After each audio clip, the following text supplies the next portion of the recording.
¿Qué sucedió? Que un familiar mío, un militar en servicio pasivo, recibió una llamada telefónica de una persona anónima, desconocida, en la que se le detallaba que existía un plan para matarme, para asesinarme, y que detrás de ese plan estaría la autoridad provincial de Esmeraldas.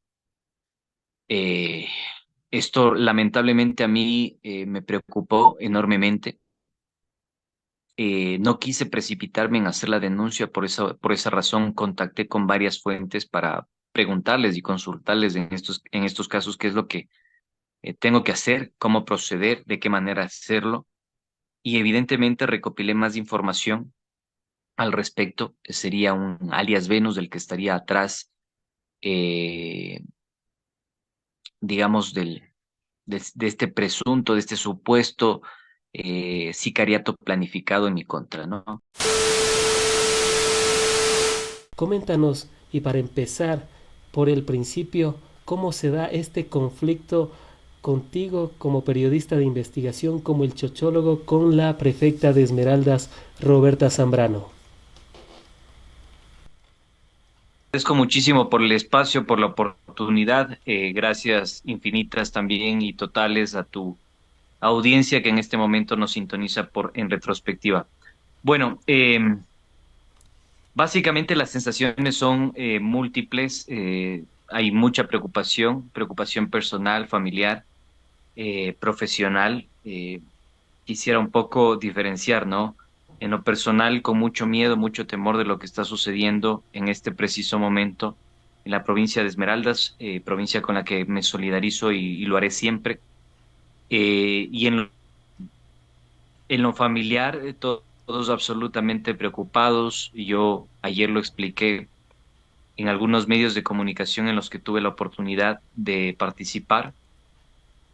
Y básicamente yo daba a conocer que las circunstancias familiares son bastante complicadas en este preciso momento porque mi familia tiene miedo también por su seguridad, su integridad física y sobre todo la preocupación que existe cuando un ser querido es amenazado, ¿no? Y finalmente en lo profesional, y yo creo que esto es de lo más importante para mí también, más allá de la integridad mía como persona y la de mi familia, por supuesto, es que en este preciso momento ya no se trata simplemente del periodista Andrés Durán que encarna el personaje del chochólogo, sino también de la situación que acontece con las condiciones reales y materiales para realizar este oficio llamado periodismo, ¿no? El más apasionante según el gran Gabo García. Y yo creo que esto, y confirmo las palabras del Gabo, por cierto, y yo creo que esto de alguna forma debe llamar la atención de la comunidad, debe llamar la atención de la comunidad internacional y debe llamar la atención de los colegas, de los periodistas, no porque se trate de Andrés Durán o del chochólogo, sino porque se trate de el periodismo y de la comunicación social. Es el periodismo, es la comunicación social la que se encuentra en este momento asediada, acosada, vilipendiada y amenazada por el Estado ecuatoriano, porque no olvidemos que la prefectura de la provincia de Esmeraldas representa también al Estado ecuatoriano. Y qué lamentable que tenga yo que tolerar, qué lamentable que tenga yo que aguantar y ser incluso hasta permisivo con las agresiones por parte de la autoridad provincial. Pero también me preocupa muchísimo lo que está sucediendo en Esmeraldas y quiero aprovechar este espacio para decirle que espero que la situación mejore. En serio, de corazón, señora prefecta, espero que la situación en su provincia mejore y espero que usted tenga la sabiduría y la certeza necesaria para poder combatir el problema institucional que hoy tiene en sus manos y, por supuesto, exigir a las personas que tiene que exigir la seguridad, no solo suya, la protección, no solo suya, sino de sus funcionarios y sobre todo del pueblo esmeraldeño.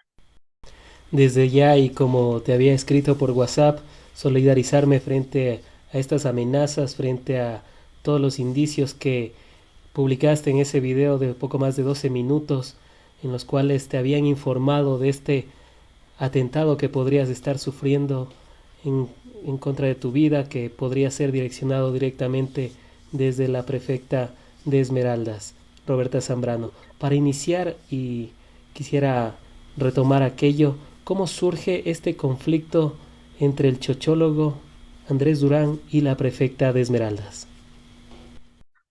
Mi querido Frank y audiencia de En Retrospectiva, básicamente este conflicto nace el 1 de agosto del presente año. ¿En qué condiciones nace? Yo realizo una investigación que en realidad, en comparación a otras entregas periodísticas que yo he realizado, en primera instancia no tenía mayor cosa, digamos, porque son documentos públicos y son fuentes abiertas que cualquier ciudadano común y silvestre, si así le guste y así decide, puede consultar, ¿no?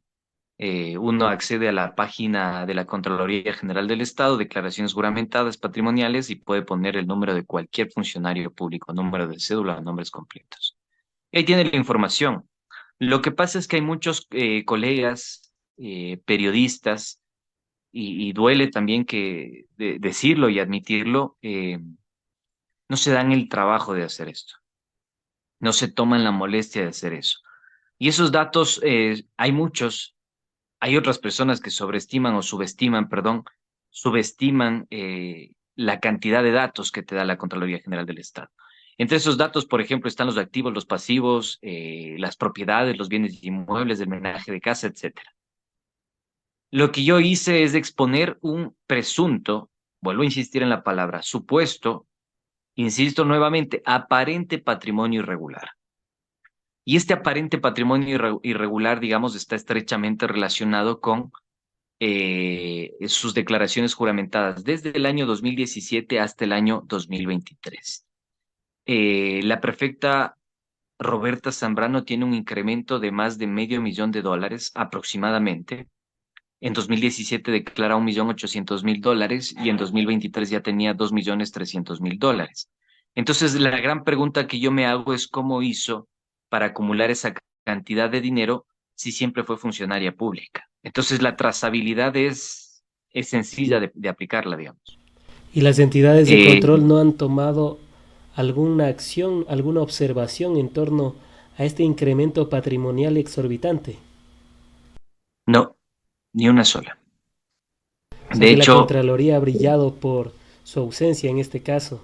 Y bueno, no totalmente. solo de la prefecta de Esmeralda, sino podría ser de la mayoría de entidades públicas. Entonces, ¿qué estaría haciendo actualmente la Contraloría? Bueno, la anterior Contraloría que ya se fue y que ahora toma con el nuevo Contralor. Esperemos que logre subsanar estas cuestiones. Continúa, Andrés. No, sin lugar a dudas, mi querido Frank, esto es muy preocupante porque la primera pregunta que uno se hace es, bueno, además de cómo amasa ese ingreso, ese patrimonio es, ¿dónde está el ente de control, no? ¿Cuál era el rol que está cumpliendo la Contraloría General del Estado y qué pasa con los exámenes patrimoniales que se tienen que hacer a los altos funcionarios del Estado? No solo del Ejecutivo, no solo de la Policía Nacional, sino también de los gobiernos autónomos descentralizados. ¿Qué está sucediendo en ese sentido? Entonces yo me pregunté eso, dije, vaya, caramba, ¿cómo hizo? Que nos pase el secreto, por favor.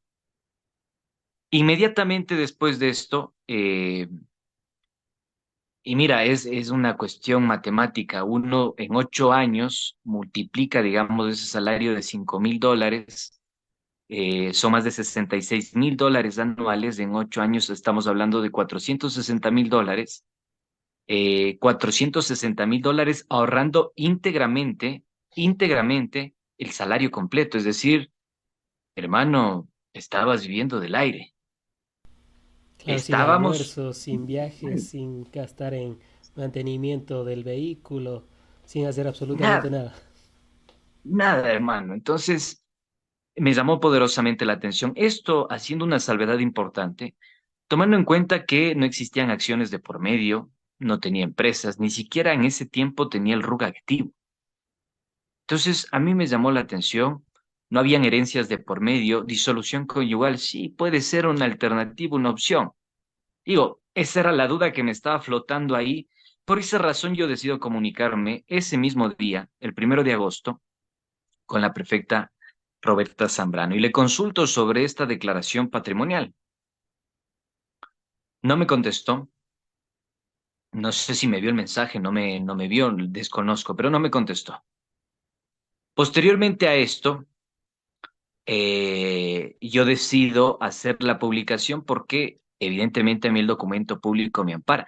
Haciendo esta pequeña salvedad también, mi querido Frank, o sea, a pesar de que a mí el documento público me amparaba para decir lo que dije, yo decidí contrastar y recopilar su versión para no pecar, digamos, en el sentido de dejar los cabos sueltos como para que la gente pueda interpretar a su antojo la información que yo iba a publicar en ese momento. Entonces, a mí esto, a mí esto me pareció lo más responsable y apegado, digamos, al código deontológico. La señora no me contesta, me contesta al día siguiente y me contesta en un tono absolutamente diciéndome que me va a llevar a los juzgados y que he puesto en riesgo su vida y la de sus hijas. Esa fue la respuesta de la autoridad provincial de Esmeraldas. ¿Por qué? Porque este colega periodista lo único que hizo es publicar información pública que estaba en los repositorios de entidades públicas que controlan los dineros públicos, porque la señora, más allá de que sea autoridad provincial, es empleada del Estado ecuatoriano. Es decir, todos los ecuatorianos y los esmeraldeños, sobre todo, pagan su salario. Y es algo Entonces que era cualquier obviamente de... ciudadano podría preguntarse, ¿no? De hecho, cualquier entidad debería de preguntarse, bueno, ¿cómo es que se incrementó tanto su patrimonio en tan poco tiempo? Y Así bueno, es.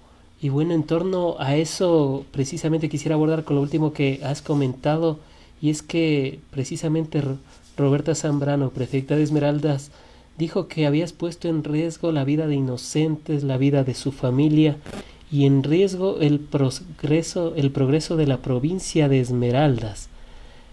¿Qué decir al respecto? Y bueno, no solo te acusa a ti, sino a otro colega periodista. ¿Podría ser esta una excusa o una forma de desviar la atención de las acusaciones que ella tuvo de tu parte? A ver, yo primero aprovechar el espacio para solidarizarme con Sigifredo Quiñones, que es el otro colega periodista de la provincia de Esmeraldas, que lamentablemente vivió y sufrió el acoso, la intimidación por parte de la autoridad provincial. Segundo, decirte que yo ese día me enteré que tengo, o no sé, un influjo psíquico recargado, si cabe el término, que imagínate a este, tú me conoces, Fran, tú me conoces, tú sabes que yo soy un hombre de a pie, tú me conoces y sabes que yo soy un reportero de a pie, soy un periodista, un ciudadano de a pie, y yo ese día me enteré que tengo mayor influencia que la propia autoridad provincial sobre la situación política, económica, cultural y hasta de seguridad de su provincia, y sin tener un solo policía o militar a mi alrededor. Entonces, a mí me parecía una barbaridad lo que estaba diciendo. Temerario y malicioso, muy malicioso y muy temerario, ¿eh? Porque no presentó un solo documento para hacer tremenda aseveración y responsabilizarme a mí de la situación de inseguridad que estaba viviendo esta provincia. Y sobre todo tomando en cuenta de que para la señora, yo no sé, quizá, no sé, tenga una animadversión contra mí, alguna especie de obsesión, no sé, pero tomando en cuenta que es como si la provincia de Esmeraldas, las autoridades del gobierno de Lenín Moreno, digo, trajeron a un perito de apellido, perdón, de origen griego, apellido impronunciable, que hasta el momento no entrega los resultados de la pericia que hizo un organismo internacional de los Estados Unidos. ¿Qué ha sucedido en Mataje, donde mataron, asesinaron a los periodistas de Diario El Comercio? ¿Qué ha pasado con toda la inseguridad en la provincia de Esmeraldas de ahí en adelante? ¿Y qué sucedió estos 2 últimos años con la gestión de Guillermo Lasso? O sea, es como si Andrés Durán, perdónenme la expresión, se haya pasado por las posaderas todo lo que sucedió en estos años de inseguridad, olvido y de estado inexistente en la provincia y en la zona fronteriza del país. Es que a mí realmente esto me parecía una locura, o sea, yo hasta cierto punto entendía que se puede haber pegado una bronca conmigo, quizá no le caiga bien, no le parezca simpático, no le parezca gracioso, no le gusten mis investigaciones y todo lo que quieras. Pero digamos, eliminar toda la historia de Esmeraldas como decir, Esmeraldas empieza a existir a partir de la publicación de este periodista y a partir de la publicación de este periodista empezamos a tener problemas. O sea, no tiene ningún tipo de lógica. Y es que estamos hablando de una de las ciudades más peligrosas del continente. Poco más de 70 Así. muertes violentas por cada 100.000 habitantes. Las acusaciones también podrían ser llevadas a algún tribunal si es que la prefecta tiene alguna certeza de lo que dijo. Además de eso, Andrés, había, te había mencionado de manera irónica, te había insultado también a través de sus redes sociales y a través de algunos comunicados.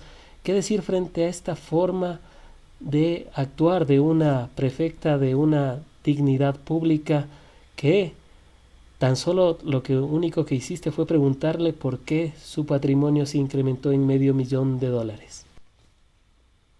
Bueno, la verdad, explicarte todo este caso nos llevaría un buen tiempo, digamos, pero quiero sintetizarlo para que la gente tenga claridad sobre el asunto. Yo realicé el ejercicio de contraste en varias oportunidades. De hecho, yo insistí porque cuando ella me amenaza con llevarme a los tribunales, lo más lógico y lo más obvio y lo más evidente era facilitarle la réplica. O sea, si ella decía y aseguraba y recontra confirmaba que yo estaba equivocado y que además de estar equivocado, eh, la estaba pifiando en el sentido de que todos los datos que estaban ahí estaban malos, ella había declarado su patrimonio de otra manera y resulta que el problema era del sistema electrónico de Contraloría y demás. Ella tenía todo el espacio porque yo le garanticé la réplica, le dije suspendo todas las actividades en este momento de mi programa y le doy el espacio a usted para que replique cada una de las afirmaciones que yo hice perfecta. No quiso hacerlo, no quiso hacerlo y me mandó a investigar más. Y yo en cierta parte y de cierto modo le agradezco porque me exigió mayor rigurosidad y ahí logré identificar otras cosas, como por ejemplo que su hija se convirtió en primera secretaria del cónsul ecuatoriano en Barcelona, una ingeniera, me parece que es ingeniera comercial, eh, con poquísima experiencia en el ámbito del servicio exterior y diplomático del Ecuador.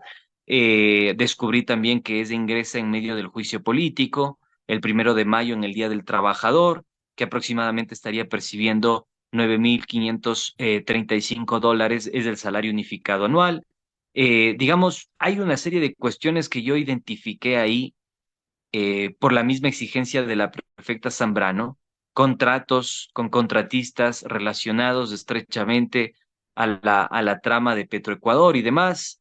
Entonces, había muchas cosas para hablar y discutir de la prefecta de Esmeraldas, incluso hasta una propiedad que en su momento no formaba parte de sus declaraciones patrimoniales. Eh, y eso creo que le molestó aún más y empezó a acosar, intimidar, mandarme mensajes, dedicarme cadenas, dedicarme videos. Utilizó incluso lamentablemente a este TikToker que ha sido funcionario público, yo no lo sabía. Me enteré cuando lamentablemente falleció y siempre pido disculpas a su familia por mencionarlo, al señor Jonathan Sánchez, conocido como La Polilla, le mandó a caricaturizarme en un TikTok, poniendo en duda incluso mi preferencia y mi identidad sexual, eh, y finalmente etiquetarme, decirme, adjetivarme, insultarme, decirme periodicucho, eh, idiota, payaso, mequetrefe, una serie de epítetos que yo sinceramente no entiendo cómo pueden salir de la boca de una autoridad provincial. ¿Y cómo pueden salir de la boca de una dama? ¿Y cómo puede salir de la boca de una persona que en este momento invoca violencia política de mi parte hacia ella? O sea, yo sinceramente, mi querido Frank, hay cosas que no comprendo y que lamentablemente la señora no se ha tomado el tiempo necesario y la calma, la prudencia, me parece a mí que está muy mal asesorada, como para respirar un poco, tomar un poquito de agua de valeriana, refrescarse un poco más y decir, a ver, o sea, asumamos este tema con la responsabilidad y con la madurez política, porque yo considero que la señora no es nueva en política, ya tiene algunos años de participación política, pero está demostrando que es una teenager. Y por el resto será la gente la que tenga que sancionar mi labor y mi trabajo periodístico. Te cuento que incluso la señora me denunció ante un juzgado. Hasta el momento no he sido notificado, pero me denunció ante un juzgado. No he sido notificado. eh, y básicamente yo quisiera conocer cuál es su alegato al respecto, qué es lo que ella está exigiendo y pidiendo. Porque si quiere pedir la prisión de este periodista de 15 a 30 días, pues les cuento, mis queridos amigos, que será el juez el que tenga que decidir. Y si es así, yo me voy a dar por notificado y vamos a un juzgado y vamos a desmaterializar esa mentira, esa infamia, esa manera de querer amedrentar y amenazar a este periodista, porque créeme que si yo me hubiera equivocado, y yo me hubiese equivocado, fuese el primero en salir a pedir disculpas públicas y por supuesto, hacer las correcciones respectivas del caso. Y a Pero yo rectificar tengo todo como absolutamente. dicta la norma periodística. Sí, Fran, o sea, yo le dije, mira, le dije, la réplica está abierta, perfecta, cuando usted guste. O sea, si usted considera que los datos de la Contraloría son errados, podemos charlarlo, podemos conversar, la réplica está acá, o sea, podemos discutirla, abro los micrófonos, usted me da su versión, una entrevista y conversamos y queda ahí el tema. Pero actuar de esa manera, querer intimidar a un periodista con llevarlo a a los tribunales, actuar posteriormente con esos acosos a través de sus redes sociales, dedicarme cadenas en las que incluso utiliza recursos públicos. O sea, yo no sé por qué la obsesión conmigo, no sé qué quiere de mí.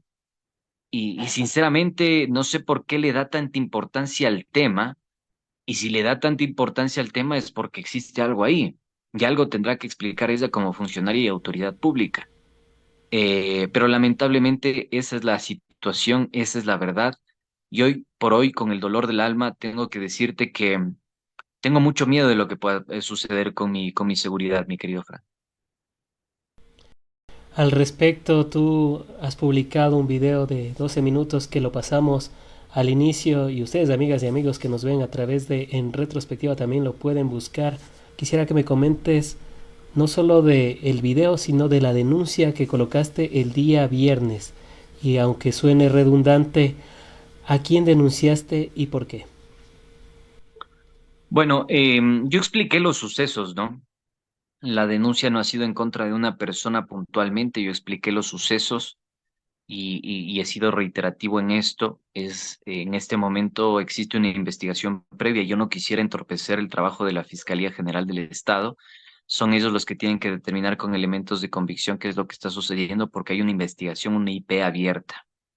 ¿Qué sucedió? Que un familiar mío, un militar en servicio pasivo, recibió una llamada telefónica de una persona anónima, desconocida, en la que se le detallaba que existía un plan para matarme, para asesinarme, y que detrás de ese plan estaría la autoridad provincial de Esmeraldas.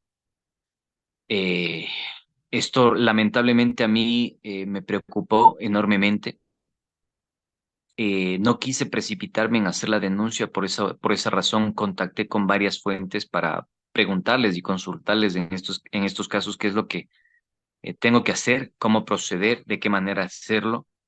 Y evidentemente recopilé más información al respecto. Sería un alias Venus del que estaría atrás, eh, digamos, de este presunto, de este supuesto sicariato planificado en mi contra, ¿no? Eh, Básicamente esta información me la facilita el familiar, me comunico con con más policías, con más fuentes que han pedido la reserva del caso, altos oficiales de la Policía Nacional que me saben orientar y me dicen ponga la denuncia inmediatamente y ya. Me contacté con mi abogado, el doctor Alberto Montenegro. Alberto me dice, tienes que poner la denuncia ya, porque hermano, te van a quebrar. Entonces, eso es lo que hice, poner la denuncia en su momento correspondiente. Te cuento que por miedo a las represalias y demás, ni siquiera tuve la seguridad correspondiente en su momento para poder asistir a poner la denuncia. Tuve que yo buscar la forma para ponerla, pero la denuncia fue puesta el día viernes. por el delito de intimidación, por el presunto delito de intimidación. Es por eso que la Fiscalía General del Estado tendrá que determinar los elementos de convicción. Yo estoy presto a colaborar en lo que fuese necesario y en esa denuncia yo establecí también la cronología de hechos desde el 1 de agosto hasta la fecha con los acosos e intentando, ¿no?, que se pueda materializar de la mejor manera las evidencias y pruebas de los amedrentamientos por parte de la autoridad provincial, de los epítetos, los calificativos, los insultos, las dedicatorias y demás de los recursos públicos a este colega periodista. Frente a todas las pruebas, frente a la denuncia que has puesto en la fiscalía, ¿has recibido algún tipo de seguridad por parte de las entidades competentes, quizás como protección al testigo, quizás algo que pueda garantizar tu seguridad, o cuáles han sido las respuestas que has tenido por parte de la autoridad competente, tomando en consideración que la fuente que te avisó de este posible atentado es parte de la estructura estatal? Sí, bueno, fue parte porque es un militar ya en servicio pasivo. Eh, el coronel en servicio pasivo, Marco Montenegro. Pero mira, mayor detalle de este tema, mi querido Frank, yo no te puedo dar porque no quiero entorpecer la investigación previa. Hay una reserva en este momento que yo sinceramente te lo digo y por miedo a que exista algún tipo de, digamos, dejar margen de maniobra para que el día de mañana me digan, usted incumplió la normativa, usted incumplió el reglamento, usted no hizo caso a las observaciones, y por esa razón está en estas circunstancias, prefiero no hacerlo. Lo único que te puedo decir es que en este momento yo estoy con la protección del Estado ecuatoriano y espero que esa protección mantenga, y también espero que la protección que en este momento me está dando el Estado ecuatoriano se haga cargo de la seguridad y la integridad física, psicológica, no solo de el chochólogo, no solo de Andrés Durán, sino también de la familia que lamentablemente siente los efectos colaterales de mi labor y mi tarea periodística, que hay algunos colegas poco empáticos con este tema que incluso han sido capaces de decir que yo me lo he buscado porque por hacer mi trabajo nada más. Pero bueno. Creo que esas infamias la historia sabrá juzgar y la ética profesional también lo sabrá hacer. Pero de todas formas, yo lo que te puedo decir es esto: mayor información al respecto, lamentablemente hay una reserva y un sigilo que yo debo respetar en este preciso momento para que sea la Fiscalía General del Estado la encargada de, obviamente, encontrar los elementos de convicción, determinar las responsabilidades de existir el caso y por lo menos pronunciarse al respecto de este suceso. Yo lo que hice es anunciar este proceso de intimidación, poner la denuncia correspondiente, y en función de esto, digamos, será la autoridad y el ente competente en determinar las responsabilidades. Insisto, o sea, lo único que puedo garantizar en este momento es decirles que yo estoy bajo la custodia y es responsabilidad del Estado mi integridad física y psicológica. Lo importante es que el Estado haya tomado el rol que debe en estos momentos para con tu persona, al igual que con las personas que han sido atacadas. No es la primera vez que un periodista está sufriendo este tipo de atentados. Lastimosamente en el Nuevo Ecuador ya por lo menos podrían llegar a los más de 10 periodistas que han sido atacados, que han tenido que huir del país, que han tenido que resguardarse, que han sido inclusive asesinados por hacer su labor periodística, como los 3 colegas periodistas en Mataje, en San Lorenzo. ¿Qué decir por último, y para no quitarte más tiempo, en torno a este nuevo Ecuador donde el periodismo de investigación ya no es como en las épocas a las cuales sí se le acusaba de que no había libertad de expresión? A la época del correísmo se le dijo que no se podía investigar nada, pero sin embargo nunca ocurrió ninguno de estos hechos. Pero ahora en el nuevo Ecuador, en el Ecuador de las libertades, entre comillas, varios colegas siguen sufriendo, y nuevamente me solidarizo contigo y con todos y todas quienes han sido amedrentados por alguna función del Estado, por alguna función del poder, y en este caso por la prefecta de Esmeraldas, Roberta Zambrano. Bueno, primero que nada, mi querido Frank, te pido disculpas contigo, con el espacio de En Retrospectiva, porque me han dado la oportunidad de dirigirme al público, a la audiencia, para que pueda comprender qué es lo que está sucediendo en el caso de este servidor. ¿Qué es lo que yo pido en este momento y exijo? Es primero la responsabilidad por parte del Estado con mi seguridad. Segundo, decirte que, como tú dices, lamentablemente en este preciso momento el Ecuador vive una situación sui generis, distópica, paranormal, en la cual los periodistas, el periodismo y la comunicación no se puede ejercer. No hay condiciones dignas, no hay condiciones materiales, no hay las mínimas garantías y el respeto a la vida para que nosotros podamos ejercer nuestra profesión. Y mucho más hoy por hoy, ¿no? Incluso llegan a comparar la investigación con la filtración, que hay, son conceptos completamente distintos y opuestos. Eh, Sin embargo, decirte que sí, que en efecto yo eh, añoro esos tiempos en los cuales el periodista podía decir no hay libertad de expresión y a pesar de que decía no hay libertad de expresión, no era consciente de que estaba diciendo que no hay libertad de expresión. Hoy nosotros ni siquiera tenemos esa mínima garantía. No tenemos ni siquiera esa mínima garantía. En nuestras vidas corren peligros. Los consejos editoriales tienen que pensarlo 10, 5, no sé, 80 veces antes de hacer una publicación, porque lamentablemente hoy el Estado ecuatoriano vive una situación distópica, como te digo, o sea, filtraciones con el narcotráfico, infiltraciones con el narcotráfico, problemas incluso con eh, la propia Policía Nacional, que más que Policía Nacional termina convirtiéndose en una especie, no todos, ¿no? Obviamente, me refiero sobre todo a los mandos grandes, a los altos mandos policiales, que terminan convirtiéndose, digamos, en receptores, facilitadores, intermediarios del crimen organizado, por supuesto. Y esto a mí realmente me preocupa enormemente. La situación es muy distinta a la que nosotros estábamos viendo eh, años atrás y cacareábamos, gritábamos, exigíamos al Estado las garantías para la libertad de expresión.